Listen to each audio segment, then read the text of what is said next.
अस्सलाम वालेकुम, मैं हूँ महविश अली और आज एक नई वीडियो के साथ एक नए टॉपिक के साथ बंदी हाजिर है। दोस्तों, आज मैं आपके साथ एक ऐसी इन्फॉर्मेशन शेयर करने वाली हूँ कि अगर आपने उस चीज़ के ऊपर थोड़ी सी भी मेहनत कर ली ना, तो यकीन करें आपकी ज़िंदगी समझ आएगी। मेरा आज का टॉपिक है एनएफटी के बारे में। आपने हो सकता है कि यूट्यूब के ऊपर एनएफटी के बारे में बहुत सारी वीडियोस देखी हों, आपको थोड़ा बहुत एनएफटी के बारे में पता भी हो, और अगर नहीं पता तो मेरी आज की इस वीडियो में आपको टोटल इन्फॉर्मेशन मिल जाएगी। इससे पहले मैं आपको एक बात बताते चलूँ, मैं बज़ाते खुद 7-8 माह से एनएफटी के ऊपर काम कर रही हूँ। मुझे काफ़ी मुश्किलात का सामना करना पड़ा, क्योंकि एनएफटी के बारे में इंफॉर्मेशन तो बहुत बताई गई है यूट्यूब के ऊपर कि भाई एनएफटी ऐसे है, एनएफटी से पैसे कमाए जा सकते हैं, ब्ला ब्ला ब्ला। लेकिन एनएफटी का प्रॉपर तरीका किसी ने नहीं बताया, किसी ने अकाउंट क्रिएशन के बारे में नहीं बताया, किसी ने नहीं कहा बताया कि अकाउंट इसको एनएफटीज़ को रैंक कैसे करते हैं, एनएफटी को सेल कैसे करते हैं। जस्ट कुछ इन्फॉर्मेशन है जिसको बार बार शेयर किया जा रहा है कि भाई एनएफटी ऐसे है, एनएफटी वैसे है। लेकिन मैंने बज़ाते खुद अकाउंट्स बनाए, मैंने अकाउंट्स को रैंक किया, एनएफटी के ऊपर पूरा मैंने जब काम कर लिया, तब मुझे लगा कि अब मुझे वीडियो बनानी चाहिए था कि जिस तरह मैंने एनएफटी के ऊपर काम किया वैसे ही दूसरे भी काम कर सकें। एनएफटी के बारे में मैं जो भी वीडियोस बनाऊंगी वो मेरे सारे ज़ाती तजर्बात होंगे। मैं आपके साथ एनएफटी के मामले में स्टेप बाय स्टेप चलूँगी। ऐसा नहीं है कि मैं सिर्फ आज आपको इन्फॉर्मेशन देने के बाद गायब हो जाऊँगी, ऐसा नहीं है। मैं आपको एनएफटी के मामले में पूरी इन्फॉर्मेशन दूँगी कि कैसे अकाउंट क्रिएट होती हैं, कहाँ पे क्या-क्या मुश्किलात का सामना करना पड़ता है, कहाँ बैड एक्सपीरियंस है, कहाँ अच्छा एक्सपीरियंस है। मतलब एवरीथिंग जो मेरे साथ हुआ, मैं वो ज़ाती तजुर्बात सारे आपके साथ शेयर करूँगी ताकि आप वो गलतियाँ ना करें और आपका कम से कम टाइम लगे। मेरा तो खैर टाइम ज़्यादा लगा, क्योंकि यूट्यूब पे यकीन मानिए इस तरह की कोई वीडियोज़ हैं ही नहीं, और अगर वीडियो हैं भी तो वो इंग्लिश ज़ुबान में है। ठीक है, गोरों ने बनाई हुई हैं वीडियोज़, और उर्दू में अभी तक मुझे तो कोई वीडियो नहीं मिली। ठीक है, पूरा यूट्यूब देख लिया मैंने, लेकिन मुझे जस्ट इन्फॉर्मेशन शेयर करते हैं। सीधे लफ्ज़ों में अगर मैं ये कहूँ कि सब लोगों ने सिर्फ ये बताया हुआ है कि बिरयानी है, बिरयानी बहुत अच्छी है, लेकिन किसी ने भी बिरयानी बनाने का तरीका नहीं प्रॉपर बताया गया, तो मैं गलत नहीं होंगी। ठीक है, हर बंदे ने तकरीबन बिरयानी एनएफटी बिरयानी है ये बताया है, लेकिन एनएफटी का तरीक़ाकार पूरा क्या है, अकाउंट कैसे बनाते हैं वगैरह वगैरह, ये किसी ने नहीं बताया। ठीक है, तो लेकिन मैं आपके साथ ऐसा नहीं करूँगी। ठीक है, मैं आपके साथ स्टेप बाय स्टेप चलूँगी।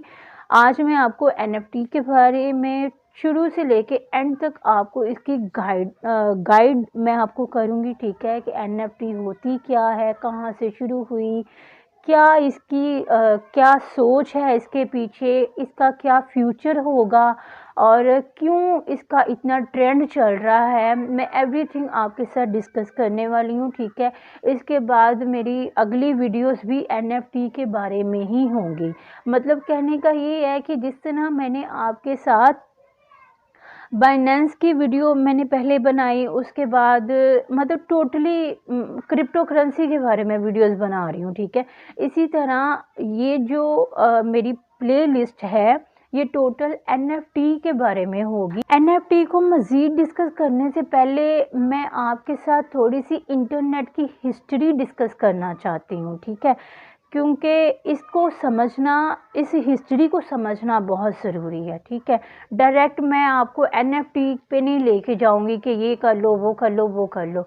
डिटेल में बात करूंगी, प्रॉपर तरीके के साथ समझिएगा। हो सके तो कॉपी पेंसिल पकड़ के उसके ऊपर लिख लें। ये बातें समझने वाली हैं, ये बातें आपके दिमाग में होंगी, आपको इसकी समझ होगी, तो आप ये जो न्यू टेक्नोलॉजी आ रही है ना, आप इसको जल्दी कैच करवा पाएंगे। ठीक है, लेकिन अगर मैं ऊपर ऊपर से बातें करके चली जाऊं और आपको समझ ही ना आए, तो फिर क्या फ़ायदा मेरा वीडियो बनाने का। फ़ायदा तो तब है ना जब आपको समझ आए, इसलिए मैं स्लो चल रही हूँ। मुझे कोई मसला नहीं है, मैंने तो इतनी मेहनत करके मैंने तो सारा कुछ कर लिया हुआ है, ठीक है, मुझे तो कोई मसला नहीं है, ठीक है। मैं इतनी स्लो में और डिटेल में बात सिर्फ आपके लिए कर रही हूँ ताकि आपको समझ आ जाए कि करना क्या है, ठीक है। अच्छा जी, ये एक आपके सामने तस्वीर आई हुई है, ठीक है। अब मैं इसको आपके साथ डिस्कस करती हूँ। अच्छा जी, ये सबसे पहले देखिए जहाँ पे ये एरो घूम रहा है, ठीक है, यहाँ पे लिखा हुआ है जी वेब 1.0। जब इंटरनेट 1990 में आया था तब वेब 1.0 का स्टार्ट हुआ, ठीक है, जब 1990 में इंटरनेट की शुरुआत हुई, ठीक है। वेब 1.0 जब आया तब हमें ये वाले प्लेटफॉर्म्स देखने को मिले जिसमें याहू था, गूगल था, इंटरनेट एक्सप्लोर था। मतलब कहने का ये है कि ये वो प्लेटफॉर्म्स हैं जहाँ पे हम रीड कर सकते थे। वो जो कम्युनिकेशन है ना इंसानों के साथ, उसकी अभी सिर्फ शुरुआत हुई थी, ठीक है। हम यहाँ पे सिर्फ रीड कर सकते थे, ठीक है। मैंने तो खैर अपनी ज़िंदगी में जब मैं मैट्रिक में थी तब मैंने सिर्फ याहू और फेसबुक यूज़ किया था, इसके अलावा तो मुझे और कुछ मिला भी नहीं। तो मैंने वेब 1.0 में से सिर्फ याहू और फेसबुक इस्तेमाल किया हुआ है, इसके अलावा मुझे ज़्यादा का नहीं पता। तो इसमें जो है हमें ये अपॉर्चुनिटी मिली कि हम पढ़ सकते थे। वेबसाइट भी इस तरह की होती थी कि जिसमें हम सिर्फ पढ़ सकते थे, ठीक हो गया। 2004 में वेब 2.0 शुरू हो गया, ठीक है। अब यहाँ ऊपर आपको कुछ आइकॉन्स नज़र आ रहे होंगे कि जिसमें स्नैपचैट है, व्हाट्सअप है, ट्विटर है, यूट्यूब है, फेसबुक और इंस्टाग्राम। स्नैपचैट हर किसी के पास होता है, व्हाट्सअप हर किसी के पास होता है, मैसेंजर, फेसबुक और इंस्टाग्राम तकरीबन हर किसी के पास होता है। इसको मुझे एक्सप्लेन करने की ज़रूरत नहीं है। बताने का मकसद ये है कि जब वेब 0 आया था ना तब मुश्किल हम सिर्फ तस्वीरें बना सकते थे, ठीक है। लेकिन जब वेब 2.0 आया ना तो हमें क्या मिला, हम तस्वीरें भी बना सकते हैं, हम वीडियो भी बना सकते हैं। इसके अलावा मुझे मज़ीद एक्सप्लेन करने की ज़रूरत नहीं है कि हम क्या क्या कर सकते हैं, क्योंकि स्नैपचैट सब लोगों ने इस्तेमाल किया हुआ है, व्हाट्सअप, फेसबुक, इंस्टा, टिकटॉक, ठीक है ना।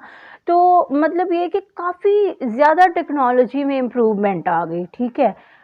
हम बहुत कुछ कर सकते हैं। हमने स्काइप पे लोगों ने बातें की हुई हैं, ठीक है। इसके अलावा हम व्हाट्सएप के ऊपर वीडियो कॉल करते हैं, ठीक है, तो हम लाइव एक दूसरे को देख सकते हैं, ठीक है। अच्छा, यहाँ पे एक और बात बताऊं कि जब वेब 2.0 आया, ठीक है, तब यूट्यूब आया, ठीक है। अब जब यूट्यूब आया तो यूट्यूब के ऊपर आप वीडियो लगा सकते थे, अपने कंटेंट बना के आप इनके ऊपर लगा सकते थे। जब यूट्यूब आया तो लोगों ने कंटेंट बनाए, ठीक है, लोगों ने यूट्यूब के ऊपर वीडियो डालनी शुरू की और लोगों ने कंटेंट जब लगाए तो जाहिर सी बात है जिनके कंटेंट बहुत चले उन्होंने यूट्यूब से एक अच्छी इनकम कमाई, ठीक है, अभी भी लोग कमा रहे हैं, ठीक है। कहने का मकसद सिर्फ इतना है कि जब कोई न्यू टेक्नोलॉजी आती है ना, जब कोई नई टेक्नोलॉजी आती है तो उसको कैश करवाने का अपना ही एक मज़ा होता है, ठीक है, क्योंकि वो नई नई होती है और बंदा उसको जल्दी कैश आउट करवा सकता है। मतलब उसमें बंदा जल्दी तरक्की कर सकता है। इतनी जल्दी पैसे किसी चीज़ में नहीं कमाए जा सकते। जब कोई न्यू टेक्नोलॉजी आती है ना तो उसमें अगर बंदा काम कर ले ना तो उसमें पैसे जल्दी कमाए जा सकते हैं, ठीक है। तो ये आपको समझ में आ गया। पहले जब ये चीज़ें आई तो हमने इनके ऊपर काम किया, ठीक है। याहू पे भी ज़ाहिर है लोगों ने कुछ ना कुछ काम तो किया ही होगा, ठीक है। बाकी जो गूगल था और सारी चीज़ें थी इस पे भी लोगों ने काम किया, लोगों ने कमाया, ठीक है। उसके बाद जब वेब 2.0 की टेक्नोलॉजी आई, ठीक है, तो यहाँ पे भी नो डाउट के लोगों ने बहुत ज़्यादा कमाया, ठीक है। यूट्यूब आया, उसके बाद इंस्टाग्राम पे लोगों ने बहुत ज़्यादा कमाया, फेसबुक पे भी लोग अपना पेज क्रिएट करके उससे बहुत ज़्यादा पैसे कमाते हैं, गूगल पे भी लोग वेबसाइट बना के बहुत ज़्यादा लोग पैसे कमाते हैं, ठीक है। अब आया है वेब 3, ठीक है। ये है न्यू टेक्नोलॉजी। सन 2016 से इसका जो है ये स्टार्ट हुआ, सन 2016 से ये स्टार्ट हुआ, ठीक है। उसके बाद थोड़ी बहुत मतलब चलता रहा चलता रहा चलता रहा, लेकिन ये है कि अब 2020 में ये प्रॉपर जो है ना, लोगों ने इसको सीरियस लेना शुरू कर दिया, ठीक है। यानी कि इसमें बूम आना शुरू हो गया, लोगों ने इस आइडिया को, वेब 3 के आइडिया को लोगों ने पसंद करना शुरू कर दिया, ठीक है। अब ये वेब 3 टेक्नोलॉजी क्या है, कहाँ से इसकी सोच शुरू हुई, इस चीज़ में अब होगा क्या, वो मैं आपको एक्सप्लेन करती हूँ। अच्छा जी, ये आपको एक तस्वीर नज़र आ रही है जिसके ऊपर लिखा हुआ है, ये आपको नज़र आ रहा होगा, इसके ऊपर लिखा हुआ है स्नो क्रैश।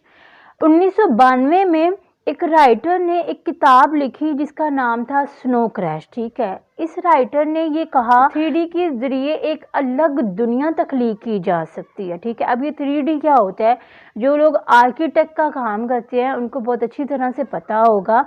आर्किटेक्चर का जो काम होता है कि हम ऑटोकैड में 2D के नक्शे बनाते हैं घरों के, जो कार्टून्स होते हैं, कोई भी शेप हमने बनानी हो तो वो हम 2D में बनाते हैं, ठीक है। पहले हम 2D में बनाते हैं, उसके बाद 2D की फ़ाइल को हम कन्वर्ट कर देते हैं 3D एनिमेशन की फ़ाइल में। और जब वो सारा अब जब वो 2D की फ़ाइल 3D में जाके हम उसके ऊपर काम करते हैं 3D एनिमेशन में, तो वो सारा एक रियल वाली दुनिया हम बना लेते हैं। इसकी मिसाल मैं आपको देती हूँ कि जैसे कि मोटू पतलू के कार्टून हो गए, ठीक है।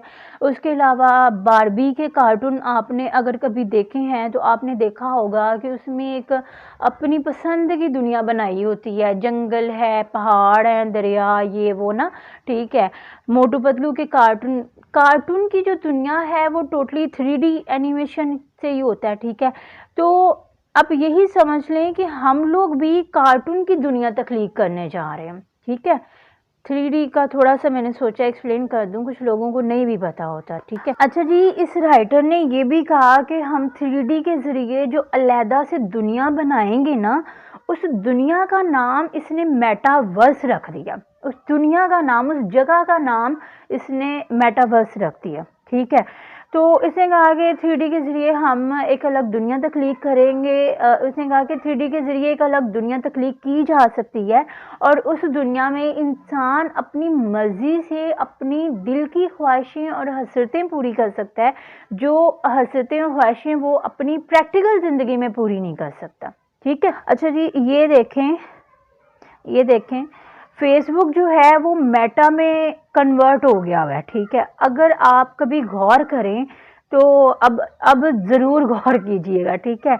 आप फेसबुक को खोलेंगे ना तो नीचे लिखा नज़र आ रहा होगा फ्रॉम मेटा, ठीक है। कहने का मकसद ये है कि जितने भी फेसबुक हो गया, व्हाट्सएप हो गया, सारा कुछ जो है ना वो मेटावर्स में कन्वर्ट होने जा रहा है। मेटावर्स उस दुनिया का नाम है, ठीक है। और अब हम वो दुनिया तख्लीक कर रहे हैं। अब इसको मैं अगर मज़ीद थोड़ा एक्सप्लेन करूं सिंपल सादा लफ्ज़ों में, ठीक है। देखें जी, ये जो दुनिया हमारी है, ठीक है, ये जो हमारी दुनिया है ये बनाई है अल्लाह ताला ने, ठीक है। अच्छा जी, जब अल्लाह ताला ने ये दुनिया बनाई तो इसमें पहाड़ थे, दरिया थे और जंगल थे।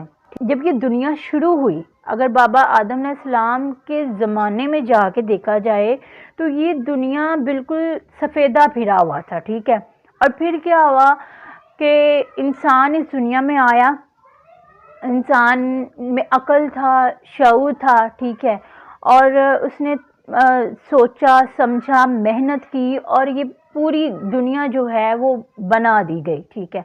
और आप देखें घर बने, फैक्ट्रियाँ बनी, कारखाने बने, उसके बाद शहर बने, गांव बने, कस्बे बने और वगैरह वगैरह, ठीक है। और आज 2022 में दुनिया इतनी रंगीन हो चुकी है कि कहीं भी चले जाएं तो वहाँ से निकलने को दिल नहीं करता। लेकिन अगर आप बाबा आदम अलैहिस्सलाम के ज़माने में जाके देखें तो वहाँ पे आप देखेंगे जी हर तरफ सफ़ेदे सफ़ेदा सा कुछ था ही नहीं। इंसान इस दुनिया में आया और उसने सब कुछ अपनी मेहनत से बनाया, घर, बंगले, ये वो, गाड़ियाँ, अपनी आसाइशों के लिए उसने सब कुछ बनाया, ठीक है। लेकिन हकीकत की ज़िंदगी है ना हमारी, हम यहाँ पे वो जो हम सोचते हैं वैसा हम कर नहीं पाते, ठीक है ना। बहुत मुश्किल होती है प्रैक्टिकल ज़िंदगी, हम जैसा सोचते हैं वैसा कर नहीं पाते। इसी तरह जिस तरह हमारी ये दुनिया है, हम इस दुनिया में आए और हमने यहाँ पे आके सब कुछ बनाया, बिल्कुल इसी तरह मेटावर्स एक इंसान की बनाई हुई दुनिया होगी। मेटावर्स इंसान की बनाई हुई दुनिया होगी और उस दुनिया में भी उसी तरह पहाड़, दरिया, जंगलात, शहर वगैरह वगैरह वगैरह वगैरह होगा, ठीक है। यानी कि ये जो कुछ हमारी ये हकीकत की दुनिया में है ना, बिल्कुल वैसी ही दुनिया अब मेटावर्स में डिजिटल दुनिया बनाई जाएगी, ठीक है। डिजिटल दुनिया अब इंसान जो है अपनी एक अलग दुनिया बनाने जा रहा है, जिसमें आसमान भी होगा, ज़मीन भी होगा, पहाड़ होंगे, बंदर होंगे, जानवर होंगे, मुख्तलिफ किस्म के, ठीक है ना। जो मतलब एक तख्लीक शुदा दुनिया जो हकीकत में आपको नहीं मिलती। चलिए ठीक है जी, हमने ये दुनिया बना ली, ठीक है। अब इस दुनिया से होगा क्या? अब इस दुनिया से ये होगा, अगर आप गौर करें तो ये आपको इस लड़के की आंखों के ऊपर ये चीज़ नज़र आ रही होगी, ठीक है।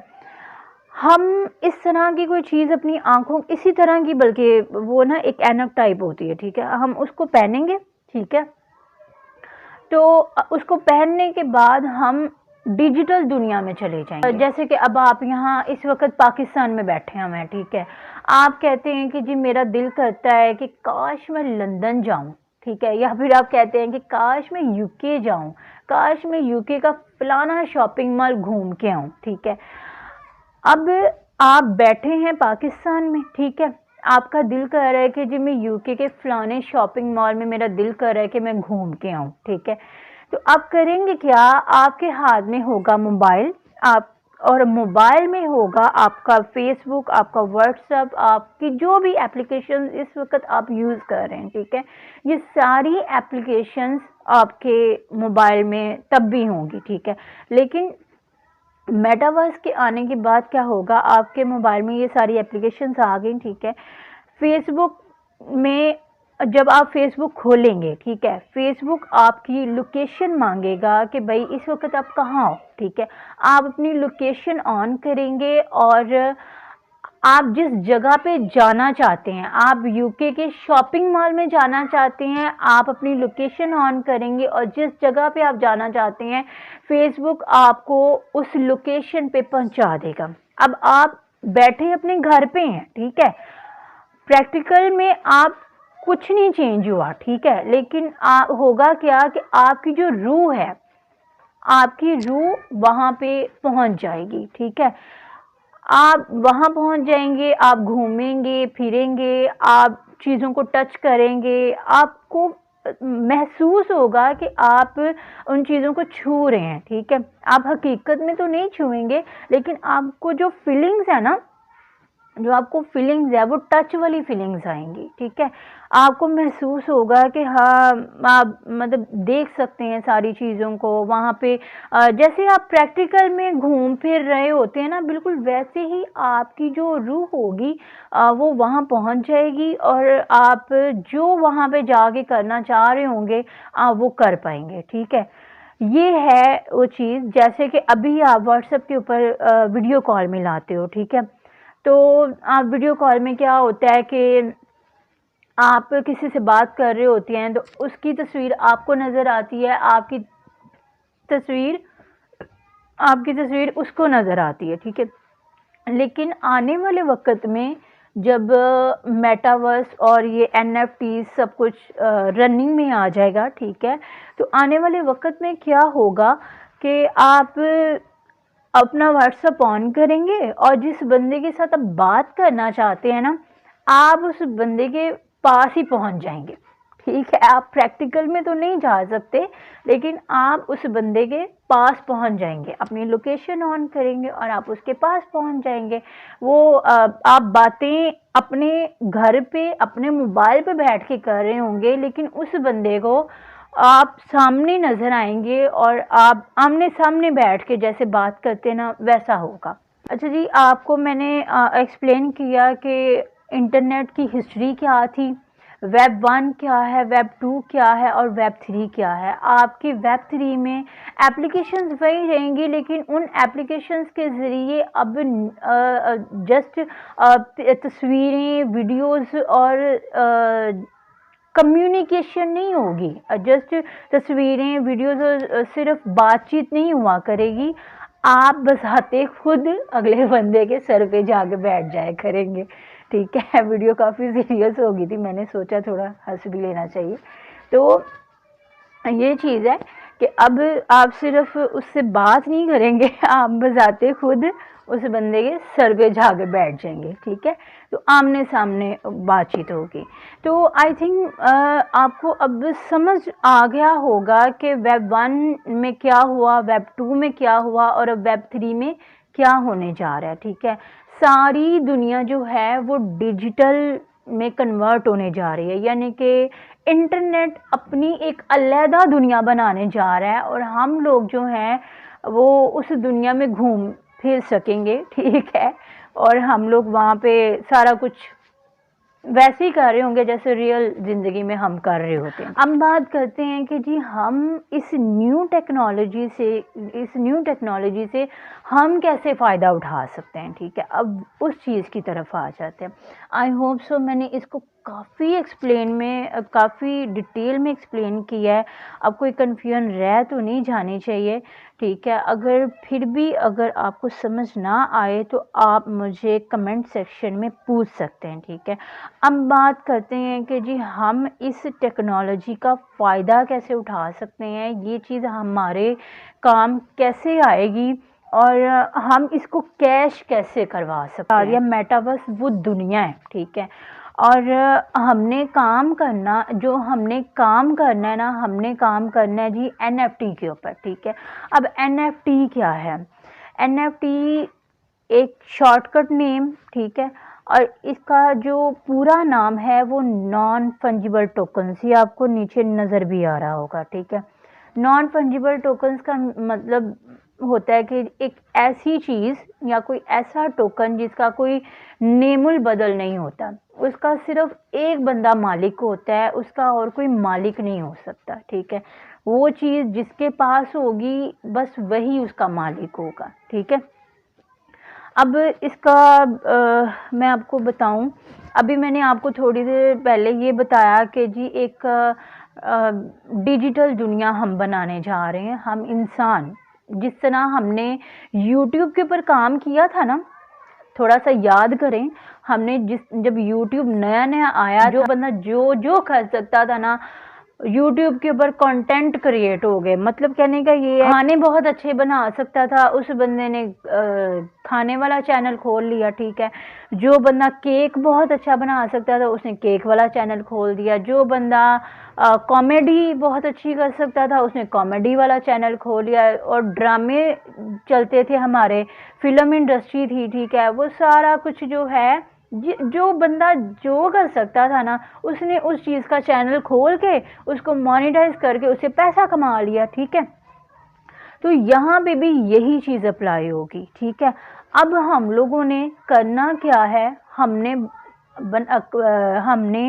बनानी है ड्राइंग्स। ठीक है, हमने ड्राइंग्स बनानी है, क्योंकि जाहिर सी बात है ये दुनिया है तो नक्शा है ना, ये दुनिया पहाड़ हो गए, जंगलात हो गए, दरिया हो गए, या कोई भी चीज़, इंसान हो गए। ठीक है, कोई भी चीज़ है तो वो उसको स्केच करना पड़ता है। ठीक है, तो अब हमें बनानी पड़ेंगी ड्राइंग्स। ठीक है, ड्राइंग बनाएंगे हम। ठीक है, ड्राइंग बनाने के बाद उसको कन्वर्ट कर देंगे डिजिटल में। ठीक है, इसके लिए हमें कुछ अकाउंट्स बनाने पड़ते हैं, थोड़ी सी हमें मेहनत करनी पड़ती है, थोड़ा सा हमें समझना पड़ता है, क्योंकि ये वो प्लेटफॉर्म्स हैं जो हमने आज तक कभी देखे ही नहीं, ना सुने। मैंने खुद नहीं देखे थे, मुझे भी नहीं पता था किसी चीज़ के बारे में, लेकिन फिर ये है कि अल्लाह का नाम लेके शुरू किया। ठीक है, बस दिन रात लगे रहते थे, तो फिर समझा, सोचा, आहिस्ता आहिस्ता फिर अल्लाह ने मदद की। ठीक है, तो फिर ये मेरी सारी कोशिश जो है मुकम्मल हो गई। ठीक है, तो अब हमने बनानी है जी ड्राइंग्स। ड्राइंग्स बनाने के बाद कुछ भी स्केच जो आपके अंदर है, ठीक है, आप कुछ भी, आजकल मेरे ख्याल से हर बंदा इतना शऊर तो रखता है, ठीक है, इतनी एबिलिटी तो आजकल हर किसी में होती है कि कुछ ना कुछ कोई ना कोई बंदा ड्राइंग बना लेता है, ठीक है, बच्चे आजकल ड्राइंग्स बना लेते हैं, ठीक है। तो हमने बनानी है ड्राइंग्स, ठीक है। ड्राइंग बनाने के बाद हम उसको कुछ अकाउंट्स हम बनाएंगे, उनके ऊपर हम एक तरीके के साथ उसको लगाएंगे। हम अपनी ड्राइंग्स को रैंक करेंगे, रैंक होने के बाद वो बिकेंगी, ठीक है। और वो किस तरह बिकेंगी, क्या कीमतें होती हैं, क्या प्रोसीजर होता है, अकाउंट्स किस तरह के होते हैं, और क्या क्या इसमें हमें मज़ीद चीज़ों की ज़रूरत होती है। सिर्फ ड्राइंग बना लेना काफ़ी नहीं है भाई, ये बात याद रखना, ये बात दिमाग में रखना, सिर्फ ड्राइंग बना लेना काफ़ी नहीं है। ड्राइंग को बनाने के बाद उसको डिजिटल में कन्वर्ट करना, अकाउंट पे लगाना, रैंक करना और फिर सेल करना, ठीक है। लेकिन ये बात है, ये बात मैं आपको गारंटी के साथ कहती हूँ कि आपने अगर ये थोड़ी सी मेहनत कर ली ना तो आपकी सारी ज़िंदगी की रोटियां लग जाएंगी। ये बात मैं आपको कन्फर्म बता रही हूँ, क्योंकि इसमें जो बंदा क्रिएटर होता है, जिस बंदे ने ड्राइंग पहली दफ़ा बनाई होती है, उसको सारी ज़िंदगी के लिए जो है ना वो पैसे उसको रॉयल्टी के तौर पे, ठीक है। जैसे आपको मैं पुराने वक्तों की बात बताऊं, मैं आपको इसको थोड़ा सा और एक्सप्लेन करूं। एक आर्टिस्ट होता है, वो एक बहुत अच्छी पेंटिंग बनाता है, ठीक है, और उसकी बोली लगाई जाती है, वो पेंटिंग जो है वो बिक जाती है, ठीक है। आर्टिस्ट को पैसे मिल गए, खरीदने वाला पेंटिंग ले गया, ठीक है, लेकिन खरीदने वाला पेंटिंग ले गया, आर्टिस्ट को पैसे मिल गए, बात खत्म हो गई, ठीक है। लेकिन यहाँ पे मेटावर्स में, एनएफटीज में ऐसा नहीं होता, ठीक है। आपने पेंटिंग बनाई, ठीक है, आपके पास कोई खरीदने के लिए आया, उसने आपसे पेंटिंग खरीदी, ले गया वो, ठीक है। लेकिन जनाब अगर अब वो बंदा पेंटिंग जो है वो अपने पास तो नहीं रखेगा, ठीक है, वो आगे बेचेगा, क्योंकि ये डिजिटल की दुनिया है, ठीक है। पहले जब पेंटिंग्स बिकती थी तो लोग उसको अपने घर की दीवारों पे लगाते थे, ठीक है, तो वो सिर्फ एक डेकोरेशन पीस बन जाती थी, ठीक है। लेकिन ये जो पेंटिंग्स है ना, ये दीवारों पे लगने वाली पेंटिंग्स नहीं है, ये ट्रेडिंग करने वाली पेंटिंग्स हैं, ठीक है। इन पेंटिंग्स की कीमत भी बढ़ेंगी, कीमतें बढ़ेंगी इन पेंटिंग्स की, ठीक है। आपसे किसी ने 10 रुपये पे खरीद के आगे इसको 20 रुपये पे जाके बेचना है, क्योंकि ये डिजिटल की दुनिया है, ठीक है। और जब वो बंदा आपसे 10 रुपये की चीज़ खरीद के आगे जाके 20 की बेचेगा, आपने उस पेंटिंग के ऊपर जितनी भी अपनी रॉयल्टी, ठीक है, जितनी भी रॉयल्टी आपने रखी होगी, 1%, 2%, 3 या 5 या 10%, जितनी भी आपने रखी होगी, वो पेंटिंग जितनी दफ़ा बिकेगी ना, उतनी दफ़ा आपको जो है रॉयल्टी मिलती है। मतलब 10% अगर आपने अपना परसेंटेज रखा हुआ है ना कि भाई ये जब जब भी ये पेंटिंग बिके तो मुझे 10% मिल जाए, ठीक है। क्रिएटर को ये फ़ायदा होता है कि वो पेंटिंग जितनी दफ़ा आगे जाके बिकती है आपको पैसे मिलेंगे, फिर चाहे उसको नुकसान हो या उसको फ़ायदा हो, ठीक है।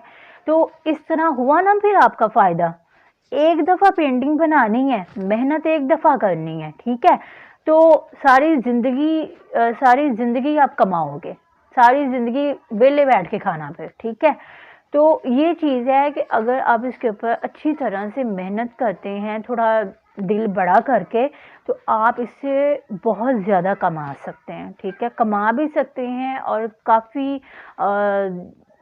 काफ़ी एडवांटेज इसका ले सकते हैं आप रॉयल्टी की सूरत में, ठीक। अच्छा जी, तो मैंने आपको एनएफटी के बारे में काफ़ी एक्सप्लेन करके बताया है कि एनएफटी होती क्या है और हम इसका करेंगे क्या। ठीक है, अब वो जो हमने मेटावर्स की दुनिया बनानी है ना, हम आम लोग, ये जो पब्लिक है, इस पब्लिक ने जिस तरह यूट्यूब के ऊपर कंटेंट बना बना के हमने लगाए थे ना, और पैसे हमें दे दिए थे उन्होंने, ठीक है, तो इसी तरह अब हम आम लोग जो हैं अपने अपने माइंड के जो कंटेंट है वो हम बना बना के लगाएंगे, लोग उसको खरीदेंगे।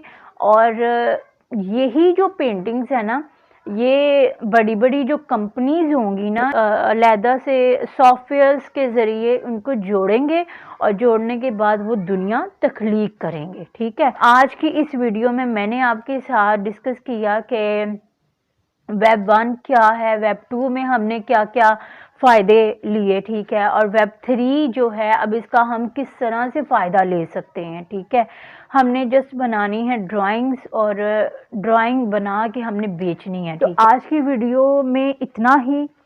मैं अगली वीडियो में मैं आपके साथ डिस्कस करूँगी कि एनएफटी को कितने तरीक़ों से बनाया जा सकता है और एनएफटी को बनाने के बाद हम इसको कौन से प्लेटफॉर्म्स हैं जहां पे हम इसको मिंट करें। तो आप भी इस वीडियो से फ़ायदा उठाएं, इंशाल्लाह आप एक दिन ज़रूर दुआएं देंगे। तो चलिए मिलते हैं नेक्स्ट वीडियो में, तब तक के लिए खुदा हाफिज़।